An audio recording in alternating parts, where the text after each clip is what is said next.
जय सतगुरु महाराज की भूमानंद महाराज की భూమానంద మహర్షి వారికి వారి అనువు శిష్యులు మనందరి నడయాడే దైవం గురువులు వీరి మార్గదర్శనంలో ఉన్న ఈ దేవి దేవతలందరికీ భూమానంద ఆశ్రమం తరపున కరతాళ ధ్వని ప్రసాదం ఎంత మధురంగా ఉందో కరతాళ ధ్వని అంత మిన్నంటాల.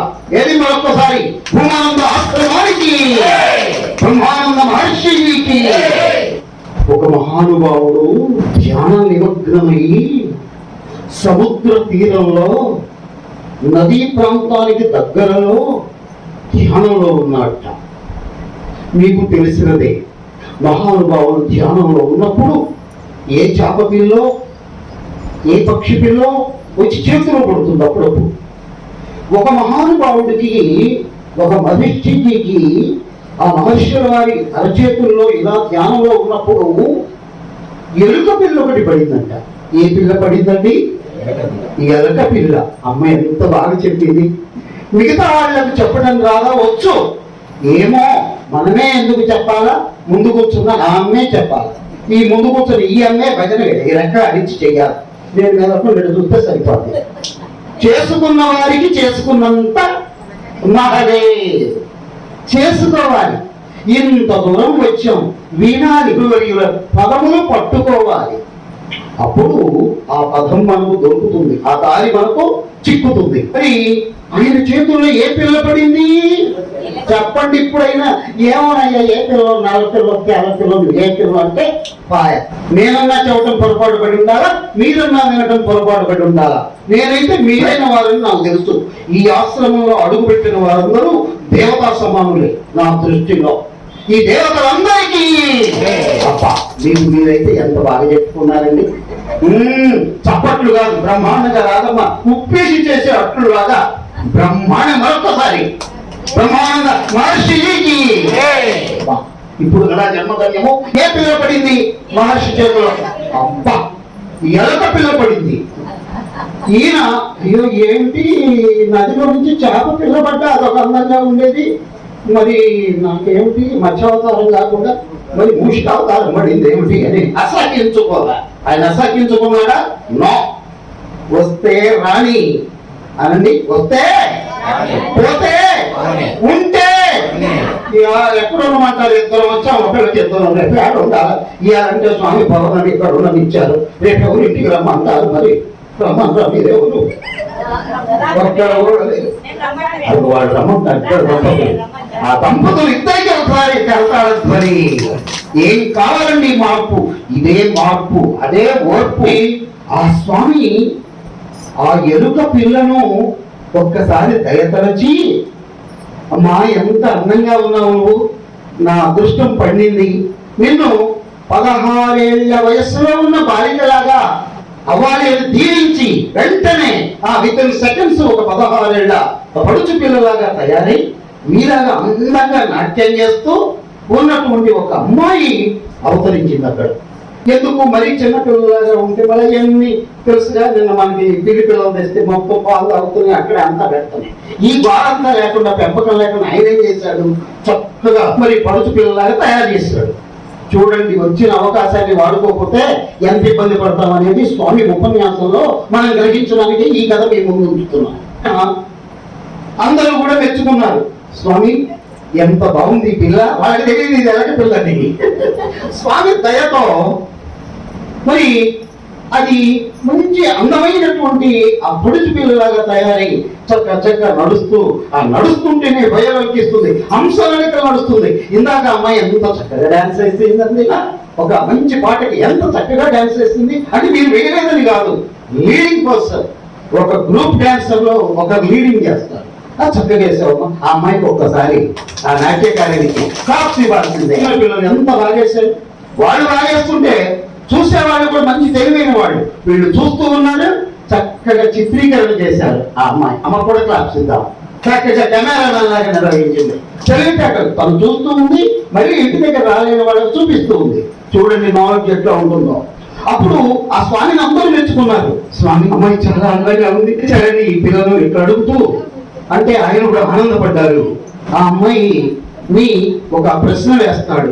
అమ్మా, చక్కగా యవ్వనవతిలా ఉన్నావు నువ్వు, నా కర్మం నేను నిర్వహించాలి, మరి నీవు కోరుకుంటే నీకు తగిన వరుణ్ణి తెచ్చి నేను వివాహం చేస్తానమ్మా, నా సంకల్పం అది. అంటే ఆ అందమైన పిల్ల ఏం కోరుకుందో తెలుసా అండి?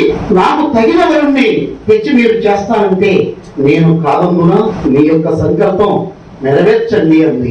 ఆయన కూడా ఆనందభరితుడై పొద్దుటే అడిగాడు. ఎదురుగా సూర్య భగవానుడు వస్తున్నాడు.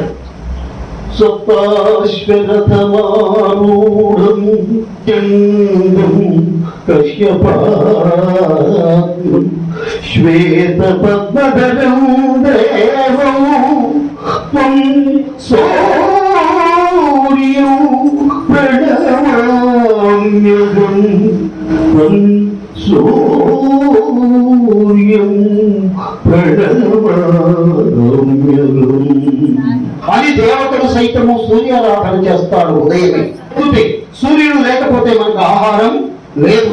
ఆయన అందుకే ఓం సవిత్రే నమః సవిత్రు దేవతతో పోల్చారు. ఏమిటయ్యా అంటే ప్రసవ వేదన అనుభవిస్తాడట. ఇదేమిటి ఆయన మగాడైతే ప్రసవించమంటున్నావో మైండ్ ఉండే మాట్లాడుతున్నావా అంటే రీజన్ ఉంది. ఆయన సూర్యకిరణాలను ప్రసవిస్తాడు. ఆ సూర్యకిరణాలు వచ్చి ఈ యొక్క చెట్ల ఆకుల మీద పడి కిరణజన్య సంయోగ క్రియ జరుగుతుంది. తద్వారా మనకు ఆకులు, ఫలములు, ఔషధులు, పండ్లు ఇవన్నీ వస్తున్నాయి కదా. అందుకని ఓం సవిత్రే నమః అంటారు. ఈ స్వామి కూడా అమ్మ అంతటి సూర్యనారాయణ మూర్తిని తెచ్చి, ఆ తేజోమూర్తిని తెచ్చి నీకు నేను మరి వరుడుగా బహుకరిస్తానమ్మా అంటే మరి ఒక్కసారి ఆలోచించు. అంతరా సూర్యుడికి కూడా మబ్బులు అడ్డం వచ్చినప్పుడు అదేనమ్మా మబ్బులు అడ్డం వచ్చిన అట్టయితే మేఘుణ్ణి తెచ్చి నీకు నేను, మేఘాలంటే నువ్వు ఆశపడుతుంది అనుకుని మేఘుణ్ణి తెచ్చి నీకు నేను మరి మరి నీకు నిన్ను కన్యాదానం ఇచ్చేసి అల్లుడుగా చేసుకుంటానమ్మా అంటే అంతటి మేఘం కూడా వాయుదేవుడు వచ్చినప్పుడు ఎంతటి చల్లా చెంది వాయుదేవుడిని తెచ్చి నీకు వాయువేమో మా స్వామి పంచభూతాలను ఆవాహన చేసుకుని ఆయన పదాలతోటి తిరుగాడుతూ పదాలతో ఆటాడిస్తూ ఉన్నాడు. ఆ వాస్తవమైనటువంటి ఆ యొక్క నాట్యకాలని అందంగా అలంకరించి ప్రసాదిస్తూ లోక కళ్యాణం చేస్తున్నారు. ఉమానంద స్వామి వారికి, బ్రహ్మానంద మహర్షి వారికి చెడుకులు అంటారు వాటిని. ఎలా చెప్పేవాడికి చెప్పక మధ్యలో ఎందుకయ్యా అడగవచ్చు. ఏమో వాడు అర్థం కాక నిద్రపోతున్నాడు, వీడు అరిశాడంతో చేయాలి ఇది ఇదే చెప్తే మీరు కూడా అవుతుంటారు అనమాట. ఈ చెడుకులు అంటారు వాటిని.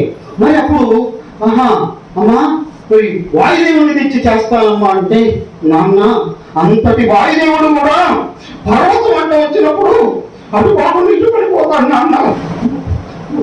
నిజమే అమ్మాయి మరి ఏదో మరి వ్యవహారం ఏంటంటే పర్వతరాజుని అవసరమైతే ఆ హిమరాజుని హిమాలయ పర్వతాన్ని తెచ్చి నీకు నేను బహుకరిస్తానమ్మా, నా అల్లుడు గావించుకుంటానమ్మా అంటే నాన్న అంత వినాలి జాగ్రత్తగా. నాన్న అంతటి పర్వతాన్ని కూడా రంధ్రం చేస్తుంది నాన్న. రంధ్రాలు వేసేది ఏమిటి ఇప్పుడు చెప్పండి. మూషికము ఆ తల్లికి ఒక్కసారి క్లాసుతాయి అమ్మాయి సామాన్యురాలు కాదు, మంచి నాట్యకారం ఉంది తనలో. మరి నాన్న అంటే ఏంటి? అంతటి పర్వతం కూడా బెజ్జాలు వేస్తాయి. ఏం వేస్తాయమ్మా? ఎలుకలా కాదా? నాకు అర్థమైంది. వయసుని ఎలుక బుద్ధి వాడించుకున్నావు కానీ ఎందుకంటే నేను అందమైన అమ్మాయిగా అవకాశం ఇచ్చి ఇంతటి నీకు నేను చేస్తే నీ బుద్ధి వాడించుకున్నావు కదని చెప్పి ఆ కొండ దగ్గర తీసుకుపోయి ఎలుక కన్ను ఉంటే మళ్ళీ ఎలుకగా మార్చి 3 రోజులు పరిగెత్తుకుంటూ పోయింది. మీకు తెలుసు కదా, అక్కడికి పోతే ఈ ఆడగలకు కదా మగ తోడైంది అట్లా. కానీ ఇతరాలు ఇప్పుడు ఎలుకలు వివాహం చేసుకుంటున్నారు. చూసారా ఏమిటి ఈ కథ ఎందుకు చెప్పావయ్యా అంటే స్వామి చెప్పిన పదాలు పట్టుకోండి, స్వామి వారి బాటను అనుసరించండి. వారిలో ఉమానంద స్వామి వారు ఆవాహన గావింపబడి ఉన్నారు. ఇది నేను చెప్పిన మాట కాదు. ఎందుకు రావాలి ఇక్కడికి పౌర్ణమికి? నాకు ధ్యానం చేయడం కూడా వచ్చు, నేను స్వాధ్యాయం కూడా చేస్తా, మంచి మంచి పుస్తకాలు చదువుతా. అయినా చాలదు. ఏం చేయాలా? పౌర్ణమికి ఇటువంటి తావుకొచ్చి ఈ సజ్జన సాంగత్యం చేయాలి. ఇట్లాంటి గురువులందరూ ఉంటారు, వారి సొంత గురువులు, పెద్ద గురువులు. సభ ముందు సభ నందు ఇందులో కూర్చున్నంత మాత్రం పెద్దవాళ్ళని, అక్కడ కూర్చున్నంత మాత్రం తక్కువ వాళ్ళని అనుకోవాలండి. వీరందరూ దేవుళ్ళే. మరి ఏం చేయాలన్నాడు? ఆదిశంకరులు చెప్తారు, భజ గోవిందం భజ గోవిందం గోవిందం భజ మూఢమత భజ గోవిందం భజ గోవిందం సంప్రాప్తే సన్నిహిత కాల సంప్రాప్తే సన్నిహిత కాలే భగిన రక్షతి భజ గోవిందం. దాని వివరణ కూడా ఇవ్వను. ఆయన ఒక శ్లోకం చెప్పాడు, ఇటువంటి వాటికి ఎందుకు రావాలని. కాతే కాంత ధనగత చింత.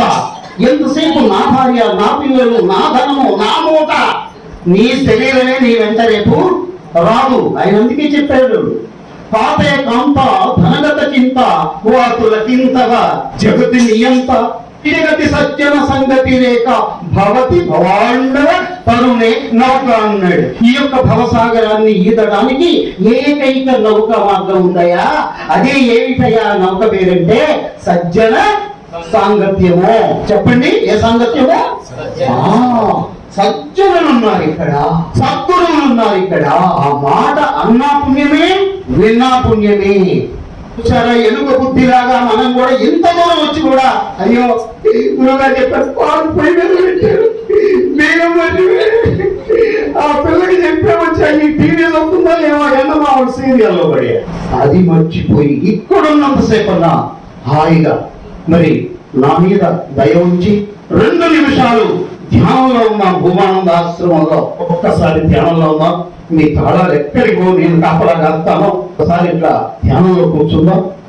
చక్కగా కళ్ళలో ఉంటే చక్కగా పక్కన పెట్టండి, నేను గుర్తు చేస్తా, తర్వాత తీసుకుంటాం. కళ్ళు మూసాము, 2 నిమిషాలు చేద్దాం. భూమానంద స్వామి వారిని, బ్రహ్మానంద మహర్షిని ఆవాహన చేసుకునే ఏకైక మార్గము ధ్యాన మార్గము. శ్వాసను గమనిద్దాం. లోపలికి వెళ్ళే వాయువును, అలానే ముక్కు రంధ్రాల ద్వారా మళ్ళీ బయటకు వచ్చే వాయువును గమనిస్తూ ఉందాం. ఉన్నంతలో నిటారుగా కూర్చుందాం. పక్క వాళ్లకు వీలున్నంత తగలకుండా కూర్చుందాం. వీలున్నంత. ధ్యానంలో అపారమైన శక్తి వస్తుంది మనకి, ఎనర్జీ. ప్రదేశమే గొప్ప ప్రదేశం, ప్రశాంత నిలయం. గమనిద్దాం అంతే. అక్కడ హాస్పిటల్ వేసి కూర్చుందాం. కుర్చీలో కూర్చుని ఉంటే కాళ్ళు 2 లింక్ చేయండి. చేతి వేళ్లలో వేళ్లు వేయండి. లేదా ధ్యాన స్థితిలో మీరు ఇలా కూర్చుని చిన్ముద్రలు కానీ మామూలుగా కానీ కూర్చుని మూలంతో నిటారుగా కూర్చుందాం. శ్వాసక్రియను గమనిద్దాం. 1 నిమిషం పూర్తయింది, ఇంకొక నిమిషం మాత్రమే ఉంది. ఎవరు పడితే శ్వాస మీద మాత్రమే ధ్యాస. భగవానుడు పంచ ఆశా జ్యోతి శాంతిమయుడు ఆనాపానసతి అనేటటువంటి పేరు పెట్టారు ఈ ధ్యాన మార్గంలో. ఈ శ్వాసక్రియ తెలుగులో శ్వాస మీద ధ్యాస అనేటటువంటి వాక్యంలో పిరమిడ్ జగత్ అని అనడంతో పత్రిజీ మహారాజు విరివిగా ప్రపంచానికి ప్రచారం చేసి ఆ జన్మాంతం కృషి చేసి ఈ మార్గం ద్వారా ఎంతో మందిని పిరమిడ్ మాస్టర్స్ గా తయారు చేసి ఆయన లేకున్నా కూడా ఇవాళ చక్కగా ఈ మార్గంలో ఎంతో మంది శ్రమిస్తూ ఉన్నారు. వాళ్ళు నేర్చిన ఈ ధ్యాన విద్యను, ధ్యానము, స్వాధ్యాయము, సజ్జన సాంగత్యము 3 ఉంటే మీరే శివులు. మీలోనే శివుడు ఉన్నాడు. శివత్వం మేల్కొంటుంది. దానికి ఏకైక మార్గము ఇటువంటి పౌర్ణమి రోజులలో భూమానంద స్వామి ఆశ్రమానికి ఇచ్చేసి మనస్సు కేంద్రీకరించి ఇక్కడి కార్యక్రమంలో పాల్గొని ధ్యానిస్తే అందరం మోక్షానికి అర్హులమే. 5 సెకండ్స్. 5 4 3 2 1 0. మెల్లగా చేతి వేళ్ళు విడిచి ముఖ భాగం మీద బోర్లించిన గిన్నెలాగా ఒక పుస్తకం లాగా ఉంచి 4 అబ్జర్వ్ చేయండి. ఆ కలర్స్ కానీ ఆ డార్క్నెస్ కానీ 3 2 10 మెల్లగా చేతులు పైకెత్తి మన భూమానంద స్వాముల వారికి, బ్రహ్మానంద మహర్షి వారికి, పత్రిజీ మహారాజుకి కరతాళ ధ్వనులు ఇద్దాం గట్టిగా ఒక్కసారి. భూమానంద మహర్షికి, బ్రహ్మానంద మహర్షి స్వామీజీకి, ధనంజయ స్వామీజీకి థ్యాంక్ యూ ఆల్. ఈ చేతులు కూడా పైకి లేపితే ఓహో నేను చెయ్యి బాగా లేపాను అనుకుంటా. Thank you all. నేను కూడా చెయ్యి చక్కగానే లేపాను. నేను కనుక పొరపాటు థ్యాంక్ యూ ఆల్ అన్నాను అనుకో, చేతైన వాళ్ళు కూడా ఓహో ఇస్తాను థ్యాంక్ యూ ఆల్ అంట. నేను కరెక్టే చెప్పాను. నాకు ఇప్పుడు ఫైనల్ గా thank you all. Bye. Thank you గురుజీ. విన్నారు కదా, పత్రిజీ గారి శిష్యులు అంటే ఒక సుబ్బారావు అంటే మనం ఎంత నవ్వుకుంటా ఎలా తీసుకోపోయినా లాస్ట్ కి ఒక మార్గంలోకి తీసుకొని వెళ్ళే వాళ్ళు వదిలేస్తారు. కాబట్టి మనము ఎట్లా వాళ్ళు జట్లో ఉంటే అట్లా మారిపోతాం. సత్సంగత్వే నిస్సంగత్వం, నిస్సంగత్వే నిర్మోహత్వం, నిర్మోహత్వే నిశ్చలతత్వం, నిశ్చల తత్వే జీవన్ముక్తి. ఎవరి జట్లో ఉండాలి? అప్పుడు ఇంట్లో ఉంటాము. ఎవరి జట్లో మనం మాట్లాడాలా? చుట్టుపక్కల ఇల్లు అన్ని ఉంటాయి. ఎవరితో మనం స్నేహం చేయాలా? సత్సంగత్వం. ఎవరైతే మన మంచి కోరతారో, వాళ్ళు మంచిగా జీవనం సాగిస్తారో, వాళ్ళు తన స్వార్థాన్ని కొంచెం తగ్గించుకొని ఎవరికన్నా అర్థ తినేమనుకో, ఇంట్లో అనుకో ఉగింది పెడతా ఉంటారు చూడి, తన దాన్ని దానం చేస్తా ఉంటారు చూడి, మంచి మాట్లాడుతూ ఉంటారు చూడి, అట్లా వాళ్ళు సంగత్వం మనం చేయాలి. సత్సంగత్వం. ఈ సత్సంగత్వం చేస్తే నిస్సంగత్వం. నిస్సంగత్వం అంటే ఈ సంగత్వం అంటేనే ఈ వ్యవహారం అంతా లెక్క. నిస్సంగత్వం అంటే నీలో ఈ నిత్య ఏకాంతంగా ఉండే స్థితి నీకు కలుగుతుంది. నిస్సంగత్వం. నీలో ఉండేటటువంటి కామ క్రోధాలు, మోహాలు, మదమత్సరాలు ఇట్లా ఏటి ఉన్నాయో మనలో సత్వం అంతా పోయి ఆ మంచి ఏటైతే ఉన్నాయో మంచి దాన్ని నువ్వు ఉద్ధరిగే స్థితి కలుగుతుంది. నిస్సంగత్వం. నిస్సంగత్వే నిర్మోహత్వం. ఎప్పుడైతే నీవు ఏకాగ్రతగా ఒకే దారిలో ఉంటే, ఒకే గురిలో ఉంటావో, నీకి మోహం అంటే ఏది చూస్తే అది కావాలనే దాన్ని. ఇంకా పచ్చిగా చెప్పాలంటే ఏది వదలని స్థితి. ప్రేమకుంటే అది ఆ మోహాలు అన్ని పోతాయి. నిర్మోహత్వం. మోహాలు అయిపోతుంది. ఏ దానిపైన ఆశ లేకుండా అవుతుంది. నిర్మోహత్వం ఎప్పుడైతే వస్తుందో అప్పుడు వాడు ఎట్లుంటాడు? గుండ్రా అన్నట్లుంటాడు. ఏ దానికి చదువుంటాడు. మగవాళ్ళు కానీ ఆడవాళ్ళు కానీ ఎంత ఆశ పెట్టిన వాడు గురువులు ఎంత చేసినా ఏ పక్కకి పోరు, నిశ్చలంగా ఉంటారు. ఆ నిశ్చల తత్వమే దాన్ని జీవన్ముక్తి. మనం బ్రతికుండానే ఉండగానే మోక్షం సాధించినట్ల ఆ నిశ్చల తత్వం అని మహానుభావులు చెప్పినారు. కాబట్టి మనము ప్రసంగత్వం వీలైనంతలా మనము మంచి వాళ్ళ స్నేహం చేసేది అభ్యాసం చేస్తే ఈ మంచి వాళ్ళ సమూహం ద్వారానే మనము గడ్డకు వస్తాం. ఒక చిలుకలు పుట్టినంట. ఆ 2 చిలుకల్లో ఒక చిలుకని ఈ సుబ్బారావు అట్లా తీసుకొని పెంచుకున్నాడు. ఒక చిలుక పిల్లని ఊళ్ళో ఉండే దొంగ తీసుకొని పెంచుకున్నాడు. సుబ్బారావు ఏం చేసినాడు? దానికి ఎవరైనా వస్తే స్వామి రండి, కూర్చోండి, కాళ్ళు కడుక్కోండి, మంచినీళ్ళు తాగండి, ఈ వాక్యాలు నేర్పించినాడు ఈ స్వామి. ఆ దొంగ ఏమి నేర్పించినాడు చిలుక్కి? ఎవరైనా వస్తానే ఎవరో వచ్చినారో వాడిని తీసుకో, కత్తి తీసుకొని రాండి, వాడిని చంపండి, వాడిని భూ చేయండి, మనతో ఏమో దోసుకుపోయికి వచ్చిన్నారు. ఎలా అంటే తాను దొంగ అయితే పనులు నమ్ము. ఆ దొంగ కూడా ఎవరిని నమ్ముకుండా దానికి హెచ్చరిక. కుక్కర్ ఎట్లయితే మనం కాపులో పెట్టుకుంటామో కుక్కు బుద్ధి నేర్పించినాడు. దాన్ని ఒకేగా పుట్టిన ఆ సత్సంగం బట్టి ఈ చిలుక తరించింది. ఆ చిలుక దూర్చుని చెంత చేరిపోయింది.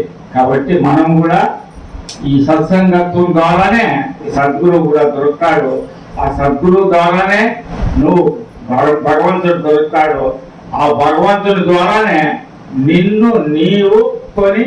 నీవు మోక్షము సాధించేదానికి జన్మరహితం మళ్ళా ఈ జన్మంలోకి రాకుండా ఉండేదానికి. ఎలాంటి జన్మంలోకి వచ్చినామంటే కర్మ ఉంటుంది. కర్మ చేసినామంటే మళ్ళా జన్మం కావాల్సింది. ఇవంతా ఆ జన్మ కర్మాలు 2 నిశ్శేషమైపోవాలంటే సత్సంగత్వం అనేది చాలా మంచిది. ఆ సత్సంగత్వంలో మీరు ముందుకు పోవాలని చెప్పి మన గౌరవ గారు చక్కగా చెప్పినారు.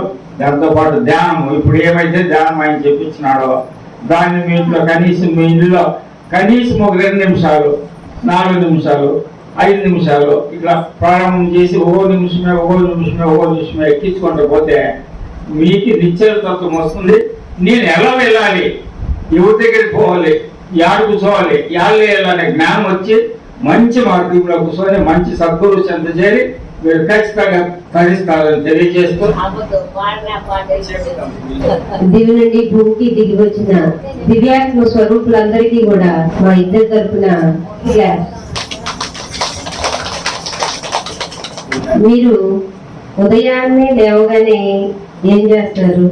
ఓకే, ఇవి వద్దు, ఇవన్నీ ప్రక్కన పెట్టా. మీరు ప్రతిరోజు ఉండే పనులే కాబట్టి పొద్దున్నే లేవగానే మన అరచేతులు మనం చూసుకోవాలి. ఎవరి అరచేతులు వాళ్ళు చూసుకోవాలి. లేచి వాళ్ళ ముఖం వీళ్ళ ముఖం చూసి ఆ దరిద్రం పట్టుకుంది ఈ దరిద్రం అనేది లేకుండా ఎవరి అరచేతులు వాళ్ళు చూసుకోండి. అదృష్టం అనేది మీ చేతుల్లోనే ఉంటుంది. ఓకేనా? రెండవది, అద్దంలో మీ ముఖం మీరు చూసుకోండి. ఎవరి ముఖం వాళ్ళు అంటే బెడ్రూమ్ లో అద్దం ఉండాలి తప్పనిసరిగా. దగ్గరలో అందుబాటులో అద్దం పెట్టుకొని మీ ముఖం, మీ ప్రతిబింబం మీరు చూసుకోండి. ఎవరి ముఖం చూడాల్సిన అవసరం లేదు. ఓకేనా? అలానే మళ్ళీ సూర్యుని చూడండి, మీకు మేలు చేస్తాయి. అదృష్టాన్ని స్వాముడు ఎర్రని వర్ణంతో ఉంటాడు, ఇప్పుడు కాషాయ వర్ణంలో కనిపిస్తాడు. బాలబాలుడు 7 5 నుంచి 7 దాకా చూడొచ్చు. మీకు డి విటమిన్ కూడా అందింది సూర్యుని చూసినందువల్ల. ఇప్పుడు ఆ ఎండలో ఉన్నందువల్ల కొన్ని జబ్బులు తగ్గిపోతాయి. ఆంతం ఎండెక్కినాక 7 దాటినాక చూడకూడదు, డైరెక్ట్ మన కళ్ళతో చూడకూడదు. ఆ సూర్యకిరణాలు మనకి ఇబ్బంది కలిగిస్తాయి అన్నమాట. అందుకని 7 చూసుకోవచ్చు. ఆ తర్వాత పచ్చని చెట్లను చూడండి, ఆహ్లాదంగా. ప్రకృతి మాట, ప్రకృతి లేని మనం లేము. ఆ ప్రకృతి ఒడిలోనే మనం ఆనందంగా సంతోషంగా ఉండగలుగుతాం. పెంచాలి, చెట్లను నరకూడదు. వృక్షో వృక్షతి రక్షిత, వృక్షాలను రక్షిస్తేనే కూడా రక్షింపబడతాం. ఓకేనా? అంతేగాని మూఢనమ్మకాలతో ములగ చెట్టు ఉండకూడదు, ఉల్లికాయ చెట్టు ఉండకూడదు, దానిమ్మ చెట్టు ఉండకూడదు, ఆ చెట్టు ఉండకూడదు, ఈ చెట్టు ఉండకూడదు, నరికేయకూడదు. చెట్లని మనం పెంచాలి. మన హాస్పిటల్ మనం ఎలా సాగుతామో చెట్లు కూడా అలానే సాగాలి. అలానే ఆకాశాన్ని కూడా కాసేపు చూడగలగాలి. ఈ మబ్బులు, ఆకాశం, నక్షత్రాలు ఇవన్నీ మనకి శుభ సూచికలు. అలానే మనం ఒక దారి నడుస్తున్నాం అనుకోండి, గుంపులుగా గొర్రెలు గాని, మేకలు గాని, గేదెలు గాని, ఆవులు గాని కనిపిస్తాయి. కనిపించినందువల్ల మనకి ఏం భయపడాల్సిన అవసరం లేదు. అవి కనిపించినవి అంటే కానీ ఏం అర్థం చేసుకోవాలంటే ఏదో ఒక ప్రయాణం, ఈ ఊరు నుంచి ఇంకో ఊరు తప్పనిసరిగా వెళ్ళి తీరుతారు మీరు. మా ఇద్దరికి అది తప్పనిసరిగా జరిగింది. బస్సులో పోతున్నా మాకు గుంపులు కనపడతాయి. అక్కడ పొంగలైనా కాని వస్తాయి ఆకాశంలో. ఇది తెల్లారి మాకు ప్రయాణమే, ఇంట్లో ఉండమే. ఇవన్నీ ప్రాక్టికల్స్ అన్నమాట, అన్ని నిజాలు. ఇవన్నీ గురించి ఆకాశం మరి పొంగలు ఆకాశంలోనే గుంపులుగా పోతుంటాయి కదా. అలానే మన ఇంటి ముందుకి గోమాత వస్తే మీ ఇంటికి లక్ష్మీదేవి వచ్చినట్టు ఎడే గుర్తు. మా ఇంటికి రోజు వస్తాయి గోవులు. ఒక రోజు 3 వస్తాయి, ఒక రోజు 4 వస్తాయి, ఒక రోజు 1 వచ్చింది. గోమాత నేను వదిలిపెట్టను, వచ్చిందంటే కనుక దానికి చక్కగా ఒక రోజు కాస్త నాకన్నా ముందే బయటకు వెళ్ళింది. ఒక పల్లెల్లో బియ్యమును బెల్లం తీసుకెళ్ళింది. ఈ బియ్యమును బెల్లం తీసుకున్నప్పుడు ఏం చేస్తాను అనుకోండి, లేవలా ఎవరో వచ్చింది కదా అని వస్తూ అది తీసుకొని వచ్చింది. ఆ టైంకి మా బావమర్ది వరుసయ్య అబ్బాయి కూతురు పెళ్లి చేయడానికి వచ్చారు. ఏమండి అవి తాగుతారా అంటుంది. ఏమండి మన ఇంటికి అతిథి వస్తే ఆవుచ్చు తాగుతావా, బర్రెచ్చు తాగుతావా అని అడుగుతారు. పుణ్యాత్ములకే తెలుసు ఈ యొక్క పంచితము, ఆ గోమాత పంచితము. మనము ఒక గృహ ప్రవేశం అయితే ఏం చేస్తామండి? గోపంచితం ప్రోక్షణ చేస్తాం. మరి దాన్ని ఆచమనం చేస్తే పాపం ఈవిడ ప్రతిరోజు ఒకరోజు గోమాత బియ్యం తింది, బెల్లం తింది, వెళ్ళిపోతుంది. ఈ వెళ్ళి ముందుకెళ్ళి దండం పెట్టి చెవులో చెప్పింది, మా ఆయన గారికి నాకు అన్నన్నా ఇవ్వమంటే కరెక్ట్ గా ఆచమనానికి సరిపడేంత ఇచ్చిందండి. తెచ్చి నాకు ఇస్తే నేను 3 గుక్కలే తాగుతాను. అవన్నీ ఆమెకే. అమ్మాయి చెప్పినట్ల ఇవి చాలా ముఖ్యం. లేస్తూనే మనం కళ్ళు తెలుసుకోవాలి. మీరు ఎవరైనా దీనికో మంత్రం ఉంది, మంత్రం కావాలంటే చెప్తాము, రావాలంటే రాసిస్తాను. పొద్దున్నే ఉంటే మీకు రాసిస్తాను. కళాగ్రే వసతే లక్ష్మి, కళ మధ్య సరస్వతి, కళమూలేటు స్థితాగౌరి, ప్రభాతే కరదర్శనం. కళాగ్రే వసతే లక్ష్మి, కళ మధ్య సరస్వతి, కళమూలేటు స్థితాగౌరి, ప్రభాతే కరదర్శనం అని చేతులను సక్రమంగా చూసుకుంటే ఈ చేతుల్లోనే వసతే లక్ష్మి. డబ్బు కావాలా, నీకు కావాల్సినంత వస్తుంది, ఎట్లా వస్తుందో వస్తుంది, చేతుల నుంచి ఇచ్చేది. కళ మధ్య సరస్వతి, విద్య కావాలా, గొప్ప చదువులు రావాలా, నలుగురు రావాలి, మాట్లాడే శక్తి కావాలా, ఏం కావాల్సిన వస్తుంది చేతి. కరమూలేటు స్థితా గౌరి. గౌరి అంటే ఎవరు? శక్తి, ఆదిశక్తి. ఎంతటి శక్తి అయినా ఉత్సాహాన్ని అయినా ఇచ్చే ఇది ఈ చేతుల్లోనే ఉంది. చేతులు చూసుకోవాలి అని ఈ మంత్రము. ప్రభాతే లేస్తానే ఫస్ట్ చేయాల్సిన పని కరదర్శనం, చేతులు చూసుకోవాలి. నెక్స్ట్ ఏం చేయాలి? ఎత్ర యోగేశ్వర కృష్ణ, ఎత్ర పార్థో ధనుర్ధర, తత్ర శ్రీ విజయో భూతి, ధ్రువానీతిర్మతిర్మమ. ఈ శ్లోకము ఈ చేతులు చూసుకుంటేనే తర్వాత ఈ సంకల్పము 3 ఆటలు చేయాలి. ఎత్ర యోగేశ్వర కృష్ణ, ఎక్కడ యోగీశ్వరుడైనటువంటి కృష్ణుడు ఉంటాడో. కృష్ణుడు అంటే యోగేశ్వరుడు అంటే ఏమి? ఏకాగ్రత కలిగిన మనిషి ఎవడైనా కృష్ణుడే. ఎత్ర పార్థో ధనుర్ధర, అర్జునుడికి ధనుసు పడితే ప్రపంచంలో ఎదురే లేదు. అట్లా నీవు కూడా సంకల్పం గట్టి చేస్తే ఎదురే లేకుండా పోతుంది. అటువంటి తత్ర శ్రీ విజయోడు పోతే వాళ్ళిద్దరికీ కలిస్తే ప్రపంచంలో ఎవరికి కృష్ణుడార్జునికి ఎదురు లేకుండా పోతుందో అత్ర శ్రీ విజయోడు పోతే నీ కూడా అలాంటి శక్తి కలుగుతుంది. ధ్రువానీతి మతిర్మమ, గట్టిగా నువ్వు అనుకో మనసులో, అది తప్పక జరుగుతుంది అని ఈ శ్లోకానికి అర్థము. కాబట్టి ఇవి 2 పనులు చేయండి. మీకు మళ్ళీ వచ్చినప్పుడు ఇంకా ఇట్లా కొన్ని చెప్తాము.